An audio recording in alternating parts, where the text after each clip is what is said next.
I think it'd be fair to say, I'm going to ask you, James, whether this is to be fair to say, if the Olympic Committee gave you guys the opening ceremony rather than Danny Boyle, what we just saw in there perhaps would be a little indicator of what you guys would have come up with. That was a sweeping epic, and with the first footage of Rome 2.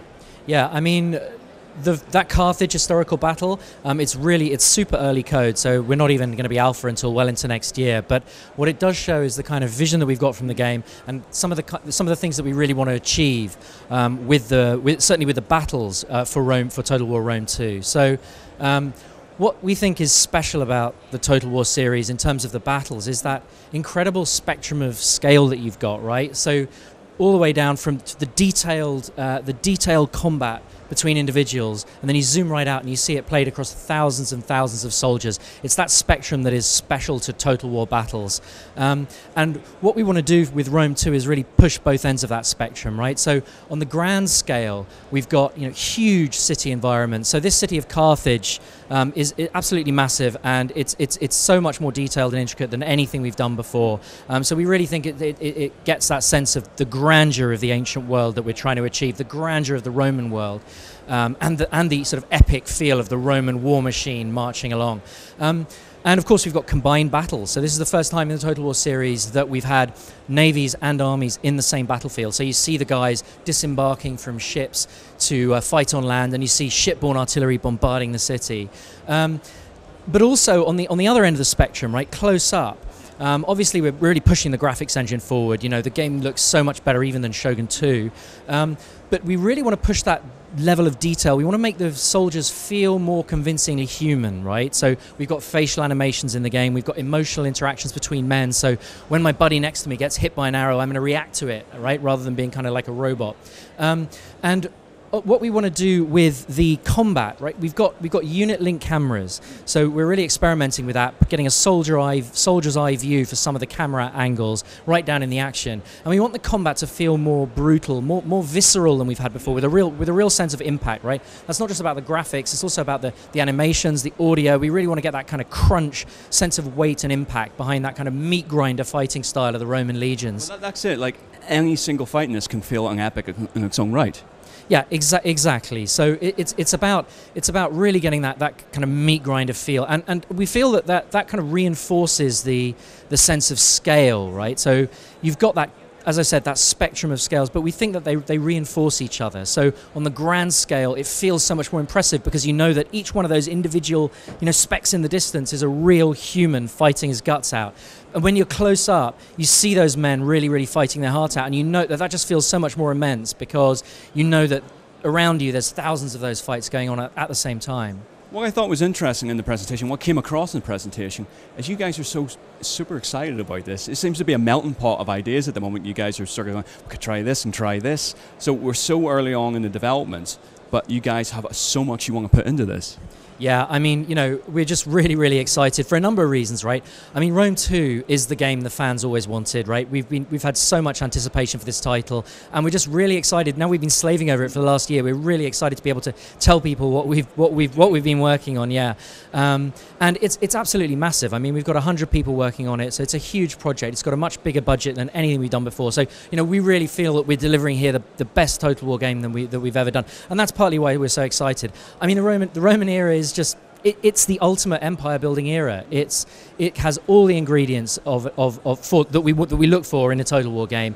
I mean, it's got such a huge, compelling variety of cultures, fighting styles, different environments, different tactics. I mean, yeah, it's absolutely immense, and we're just really excited about what we're doing. There's something kind of special. There's something unique about the look and feel of Rome and her legions, something particularly evocative, and I think that's why there's so much traction for this kind of Roman era content in popular culture generally, and that's partly why I think the team is so kind of jazzed up to be working on this Total War game. I mean, let's sort of back it up till last year. You said obviously if you started off development, it's about 12 months or so you guys have been working on it. Why has it taken this long to get back around to Rome? Is it a case of you guys have almost been... You've had other, obviously, eras and other sort of scenarios that you want to play around with within the franchise, but it's almost like we want this to be our flagship title for all this new tech that we're showing off? Or did it just feel like this was the right time to usher Rome back into the battlefield? Well, I think there's a number of things to say there. I mean, I think the Roman world is the kind of ideal era for showcasing this vision that we've got of the human face of Total War. So, on the campaign map, apart from having a much bigger map with huge variety of content, huge variety of factions, you've got that kind of archetypal Roman political intrigue, the machinations of the Senate, family rivalry, and what we want to do is weave those kind of human level stories into the gameplay. We want the player to be thinking, do I save the Republic or do I make a play to become emperor? The Roman era is a time when individuals make history. Legendary figures like Julius Caesar, Cleopatra, their personal decisions, they forged empires. And so, this idea of Total War of the human face, both on the campaign map and on the battlefield, I think the Roman era, because it's the time of these legendary figures shaping history, it is the perfect kind of showcase. We felt nearly a decade on from Rome 1. Now we're ready to really do it justice, really take that game to another level with the kind of new engine, and we've moved on so much since 2004. After Empire Total War, we were really looking forward to kind of focusing on one particular culture, which was medieval Japan. And we learnt a lot, really polishing the gameplay, focusing down and rendering one culture in detail. And we feel that we can take all of that learning and roll out the scope again and make this the epic kind of Total War that I think we've all been waiting for.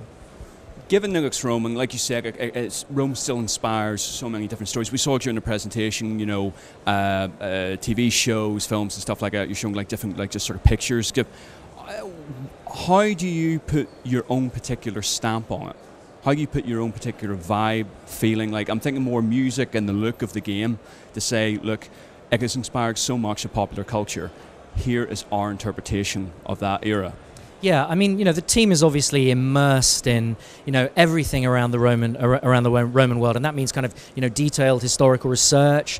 It also means, looking at doing lots of research as to exactly how the Roman soldiers looked and fought and all that kind of stuff. And particularly, actually, one thing that's been tricky is researching some of the more obscure kind of unknown cultures around the edge of the Roman world, and obviously immersing ourselves in the kind of popular culture of the way that it's represented.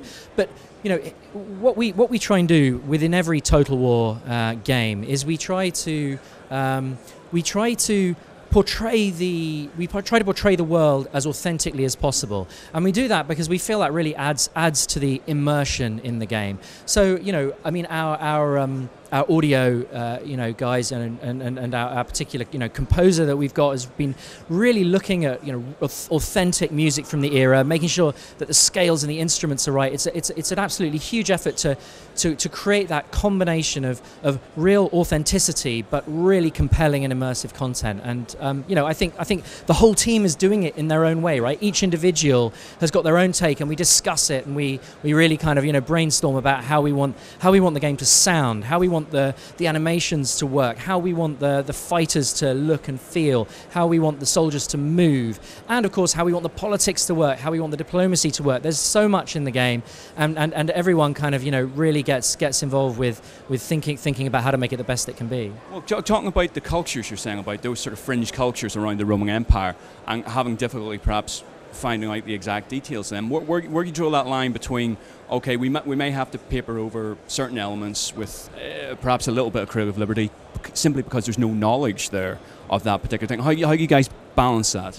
Well, I mean, what we do is, as I said, we try and make it as authentic as possible. So we do as much research as we can into all of the different factions that we'll be portraying, and we just spend a lot of time doing that. And obviously, we kind of, each individual builds up their understanding of the whole sweep of Roman history and the ancient world, and we feel that history kind of inspires us to put great content into the game. But obviously, we're making a game that's got to be fun, right? So we don't make anything up. What we do is we interpret history in a way that we feel is authentic, but makes for great gameplay.